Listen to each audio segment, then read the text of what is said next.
De 2020, estamos a las 8:20 minutos en vivo con don Rafael Medina, es director ejecutivo de la Cámara de Comercio e Industrias de Tegucigalpa, don Julio César Raudales, expresidente del Colegio de Economistas y actualmente es vicerrector de la Universidad Nacional Autónoma de Honduras. Antes de, si nuestras autoridades, nuestros líderes políticos, gremiales y de oposición están en sintonía con estos problemas que ustedes han planteado, Julio decía también en ese artículo, en 2020 veo un torrente de malos augurios. Sí, porque para colmo, Edgardo, por sobre lo que ha estado pasando en los últimos años, este crecimiento que hemos visto en el nivel de población con problemas de empleo, el problema de la pobreza y los movimientos sociales que se han dado en el país que generan ingobernabilidad, ¿verdad? Sumado a esto tenemos ahora un entorno positivo, un entorno externo negativo. Tenemos una amenaza fuerte de guerra en Oriente Medio, sí, que va a tener un impacto fuerte en el precio de los combustibles. Ya eso está anunciado y es un hecho que va a suceder. Aumentó 4% en los últimos días. Exactamente. Y tenemos un año de elecciones en los Estados Unidos, un problema de juicio político para el presidente que va a generar una ingobernabilidad y que puede entonces amainar el crecimiento que ha estado teniendo la economía norteamericana en los últimos 10 años. Tenemos problema con el precio de la mayoría de los productos que nosotros vendemos. Por ejemplo, el aceite de palma africana, su precio está cayendo fuertemente y una buena parte de las exportaciones del país dependen de esto. Afortunadamente hay un incremento en el precio del café en los últimos porque estaba a menos de $95 el quintal. Y eso lo que provoca es una pérdida tremenda a los agricultores, sobre todo a los que se dedican a este rubro. Entonces, si no logramos revertir la situación interna en el país, mejorar la gobernanza y, como bien decía aquí mi amigo Rafael, evitar que haya más incertidumbre, porque eso es lo que provoca que las empresas no quieran seguir incrementando su producción, no quieran tener nuevas plantas de producción en el país. Si no logramos revertir esta situación interna, ese entorno externo nos va a seguir afectando negativamente. Yo decía en esa columna, Edgardo, que ojalá que esté equivocado, ojalá que el 31 de diciembre, que yo acostumbro a escribir ese artículo y mandarlo a este diario digital, pueda decir que me equivoqué, aceptar que me equivoqué y que el 2020 fue un año distinto a lo que yo había predicho en ese artículo del 31 de diciembre del 2019, pero realmente por lo que se está viendo en la actualidad, sobre todo en el entorno externo, se ve bastante complicado. Y el entorno internacional no hay que dejar de prestarle atención. Ninguno de nosotros esperaba lo que sucedió en Chile, lo que ha sucedido en Colombia, el buen desempeño macroeconómico que tenía el gobierno de Evo Morales en Bolivia, y sin embargo usted mire de que son países que se han complicado terriblemente, ¿verdad? Y ahí está Nicaragua, que en Nicaragua también hay una gran incertidumbre, probablemente Nicaragua ya no decrezca a niveles del 5% que lo hizo en el año 2018, en el año 2019 probablemente ande en 3, 4%, pero lo tenemos a la vuelta de la esquina. Yo creo que hay que sentarse y ver exactamente qué es lo que sucede en otros países porque nosotros no estamos vacunados contra algo de eso. ¿Ustedes creen que nuestras autoridades de gobierno, los líderes gremiales, los líderes de oposición, están escuchando lo que ocurrió en América del Sur, aquí en Latinoamérica? ¿Y sus mensajes, sus acciones son consecuentes con esto, con eso que ha pasado allá? Yo creo que deberían de estarlo viendo y muy detenidamente. Hay factores que cuando existen esos estallidos sociales hay una gota que derrama el vaso. Generalmente hay varios factores, varias causas por las cuales suceden eso. Y nosotros tenemos muchas de esas causas. El crecimiento económico que hemos tenido, que ha estado por encima del promedio, cerca del 3%, en algunos casos arriba de eso, ha sido importante, pero la locomotora que ha jalado eso son 3 sectores que no generan altos niveles de empleo, que son intermediación financiera, inversión en telecomunicaciones y energía. Ninguno de esos sectores son altos generadores de empleo. Nosotros necesitamos crecer en industria, en comercio, en construcción, correcto, en agricultura, sobre todo, para que se genere un mayor número de trabajo y la gente tenga plata, tenga dinero para consumir y para vivir bien. ¿Y por qué no se está creciendo en esas áreas? Porque no tenemos un buen clima de negocios. Y eso es fundamental. ¿No somos atractivos? No. No ¿Para el somos capital atractivos. extranjero? No, mire... Ni para el capital nacional. Ni para el capital nacional. O sea, Honduras no está generando un ambiente propicio para que el empresario local, ya sea pequeño, mediano o empresario grande, invierta.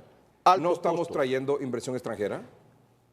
La disminución que tenemos este año es significativa en inversión extranjera. Más del 40% menos, y sobre todo en reinversión de utilidades. O sea, la gente se está llevando su dinero. La gente se está llevando sus utilidades, ¿no? Se está llevando su inversión. Así es. Y eso es un problema. ¿Cómo que la gente se está llevando su inversión? O sea, a ver, Honduras ha tenido en promedio en los últimos 10, 15 años entre 1.000 y 1.200 millones de incremento en inversión extranjera directa.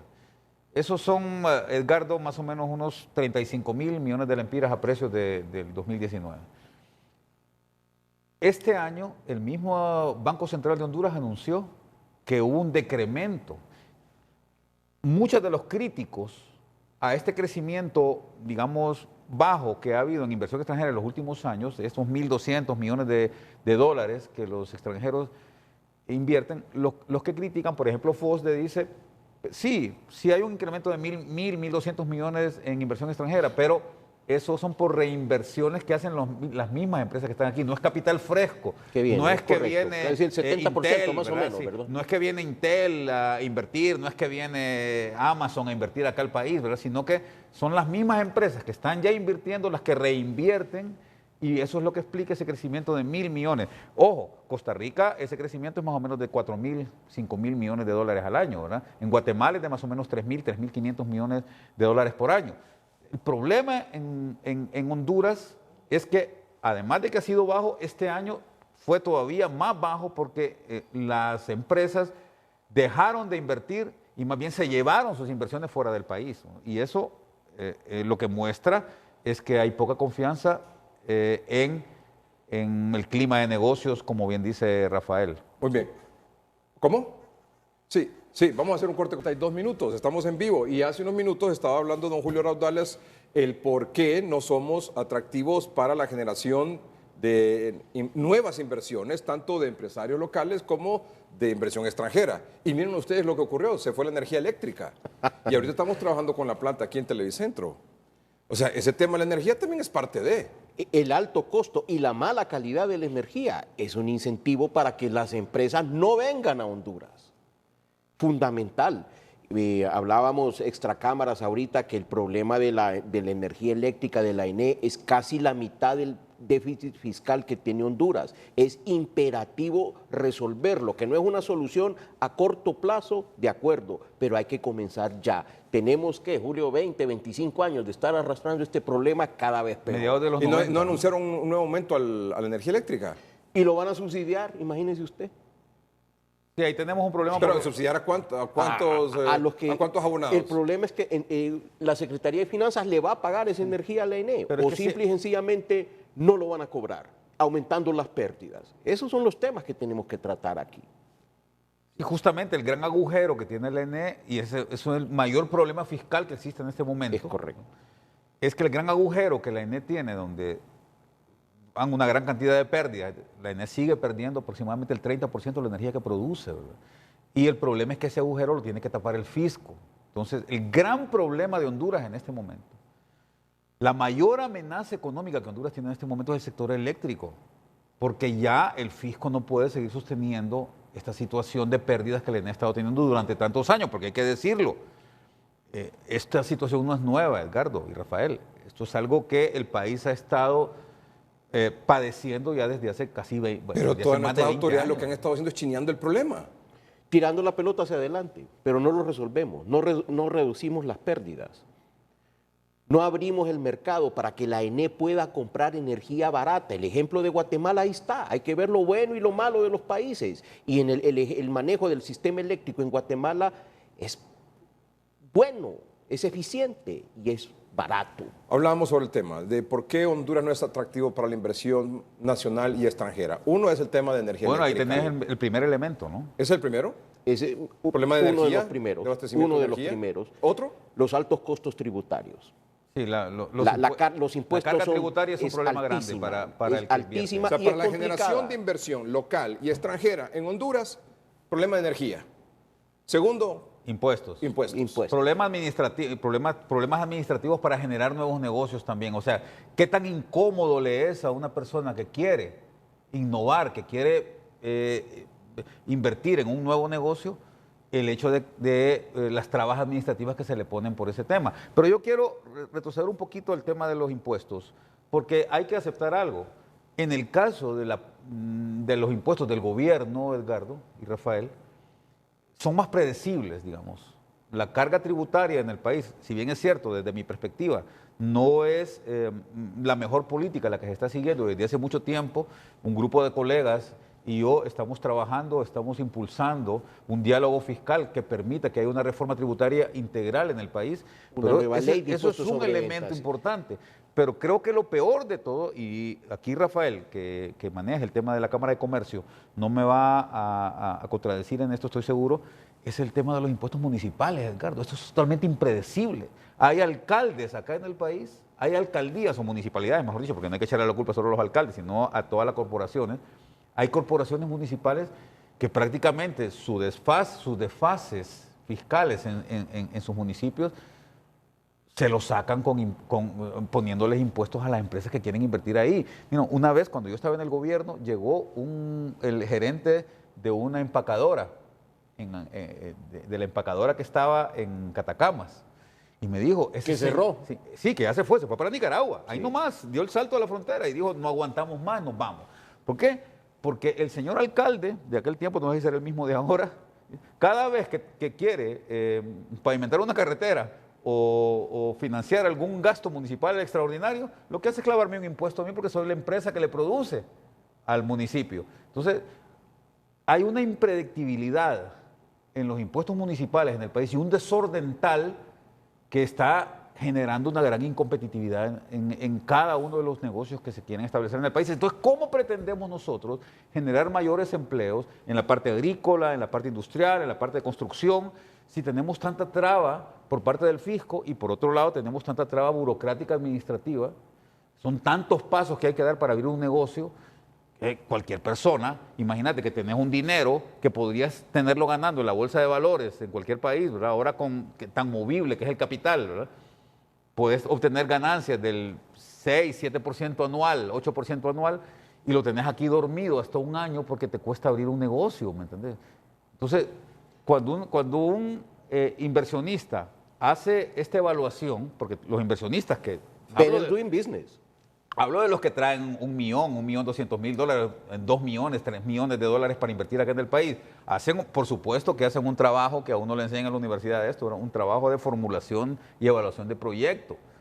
Y cuando vos evalúas estos proyectos y te sale que es más factible invertirlo, digamos, en la bolsa de valores, poner ese $1 millón o ese $1,5 millones allá en Nueva York, en Google, en Apple, ¿verdad? o en Amazon o en estas empresas grandes que hay que te generan hasta 4 o 5% de ganancias, entonces evidentemente decís, mejor me llevo mis milloncitos para otro lado. O como esa empacadora que se fue a Nicaragua. Correcto. Y los empleos que estaban aquí se perdieron y se fueron a abrir allá. Una planta ahorita que se fue de Comayagua a Guatemala, otra del sur que se fue. Porque por eso se están yendo.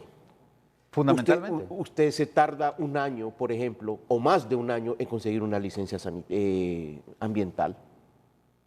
Y cuando llega, le cambian las reglas. No, realmente tenemos que trabajar. Y el tema tributario también no solo es el monto de las tasas impositivas, sino la complejidad de pagar impuestos. Imaginemos el parque empresarial de Honduras. El 80% son empresas que tienen 10 o menos empleados. Y ahí el 80% de las empresas tienen 10 o menos empleados. Esa persona, ese dueño de esa imprenta, él, aparte de ser el gerente de la empresa, es el contador, es el jefe de producción, es el que cobra y es el que paga. Y pagar impuestos en Honduras es complicadísimo. Necesitamos simplificar ese tema urgentemente. Este pacto fiscal, que creo que ustedes le llaman así, yo creo que es fundamental y debe de ser para que se hagan una nueva ley de impuestos sobre ventas, una nueva ley de impuestos sobre las rentas fácil, sencilla, que sea entendible para el obligado tributario y para el que lo va a auditar a uno también. ¿Y este aumento al salario mínimo a partir de ahora en enero? ¿Qué impacto va a tener? Alto, no va a generar empleo, no es una herramienta para generar empleo. Y tenemos adicional a eso otro problema, son las escalas. Si usted tiene de 1 a 10 colaboradores, paga un salario, de 10 a 50 creo que es, paga otro salario. Pero cuando usted cambia de 10 a 11, tiene que cambiar toda su planilla. Entonces, ¿qué es lo que sucede? El empresario mejor paga horas extras que en vez de contratar otro. Ese es un tema fundamental que tenemos que ver. O muchas veces lo que hacen también ahora es los empleados por contrato, sin derecho a nada. Simplemente, mire, ya el lunes usted no se presenta y adiós. Pero no es un empleo decente. Y el empleo por hora es correcto para mí, si se hace bien, de acuerdo a la ley. Pero mucha gente... Pero un empleo por contrato, decía, no necesariamente le pagan el salario mínimo.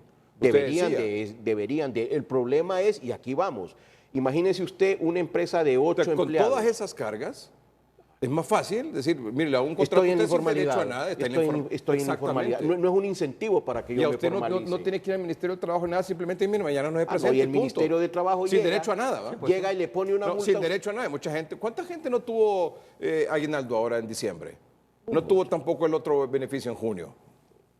Porque están bajo ese concepto, precisamente por los problemas que usted dice que hay en el sector. Y hay un elemento que es bien importante, Rafael, que hay que decirlo, y es el incremento fuerte en el empleo informal que hay en el país. A ver, en Honduras hay, de acuerdo a la misma encuesta de hogares, más o menos unos 4 millones de trabajadores. Ese es lo que se llama población económicamente activa. De esos 4 millones de trabajadores, hace 10 años, Edgardo, habían más o menos digamos el 50% de la población económicamente activa eran asalariados, y por eso es bien importante hacer esta diferenciación.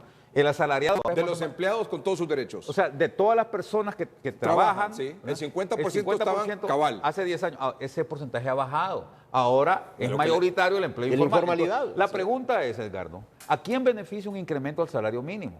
Primero, más o menos, de acuerdo a las cifras de la encuesta de hogares, repito, más o menos un 50% de los asalariados, es decir, más o menos son 1.800.000 asalariados, más o menos el 50% gana más del salario mínimo, es decir, no se beneficia del salario mínimo. Y más o menos un 6-7% de ese 1.800.000, ¿no? Estamos hablando de cuánto, de 120.000 personas, ganan salario mínimo. Y más o menos un 30%, Edgardo, sobre todo que son empleados rurales, trabajadores del campo, que están empleados por un patrón o un hacendado, algo, no ganan el salario mínimo. No, y es el más bajo, el de la agricultura. No ganan el salario mínimo. Entonces, ¿a quién beneficia un incremento del salario mínimo? A un segmento bien pequeño de la población. ¿Cuántas personas beneficia el salario mínimo? Yo te decía, lo que estaba diciendo, vaya, si hay 200.000 personas. Escúchame, si hay 1.800.000 personas asalariadas, o sea, que ganan, que dependen de una planilla en este momento, y solo el 5 o 6% de esas personas gana el salario mínimo, solo a esas personas beneficia. ¿Cuánto es eso? Sí. Más o menos unas 100.000 personas. Entonces, si más del 50% de la población que está asalariada gana más del salario mínimo, y por lo tanto que hay un incremento del salario mínimo no les afecta en nada. Y los que no ganan el salario mínimo, si ganan por bajo, tampoco les van a aumentar. Correcto. No les van a aumentar. Exactamente. Y es un incentivo, sí. Si el salario mínimo es muy alto, por ejemplo, en el comercio, en un pequeño comercio que tiene 5 personas, ganan 9.500 lempiras. O sea, es una cantidad importante solamente el salario, ¿verdad? Ahora, en un banco ganan 12.000 lempiras el salario mínimo. Ahora, 12.000 lempiras. Fíjate bien. Y la distancia entre un profesional recién egresado que entra a una institución financiera probablemente gane promedio, Julio, 15.000 lempiras. Sí. 3.000 más que el salario mínimo. ¿Y estudió cuántos años? Ahora, probablemente graduado en el extranjero. Ahora, la verdadera tragedia del mercado laboral en Honduras no son los asalariados. Fíjate qué interesante. No. Estábamos hablando ahorita solo de la población asalariada que depende de una planilla. Pero hay una gran cantidad, más de 2 millones de personas. Ya dijimos, ¿verdad?, que de 4 millones de trabajadores, más o menos el 55% no dependen de una planilla. Son trabajadores cuentapropistas. A esas personas que le aumenten 100% el salario mínimo, que le aumenten 5% del salario mínimo. no les 2.8 beneficia. millones de personas son esas que dice Julio. De los 4 millones que estamos en la población es la económicamente mayoría. activa. Entonces, a esas personas que haya un incremento del salario mínimo no les beneficia tampoco en nada. Entonces, a ver, para ya ir hablando de propuestas, porque creo que es bien importante Claro. ¿verdad? Ser positivo en esto, ¿qué es lo que puede mejorar la situación del trabajador en el país? Un momentito, tenemos que ir a un corte comercial y por supuesto que venimos con las propuestas.